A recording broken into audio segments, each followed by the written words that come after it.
ایک بہت سمپل چیز ہے کہ ہمارے یہاں جو ہمارا ملازم یا ماتحت ہماری کئی بھی باتوں پر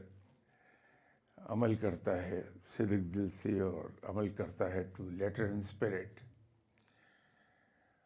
اور اس سے بھی بڑھ کر اگر کوئی ملازم صرف ہمارے فیس ایکسپریشنز پڑھتا ہے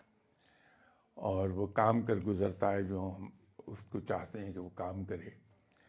تو ایسا ملازم ہمیں بہت پیارا ہو جاتا ہے اور ہم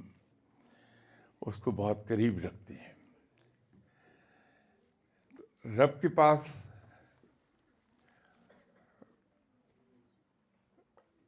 اس کے قریب جانے کا، رب تعالیٰ کے قریب جانے کا سب سے آسان طریقہ یہ ہے کہ ہم اس کی اطاعت کریں اور بندگی اختیار کر لیں۔ بندگی نام ہے اصل میں ٹوٹل سرنڈر کا، ٹوٹل سبمیشن کا۔ تو جب ہم رب کے حضور ٹوٹل سبمیشن میں چلے جاتے ہیں تو پھر اللہ کا قرب ہمیں نصیب ہونے لگتا ہے۔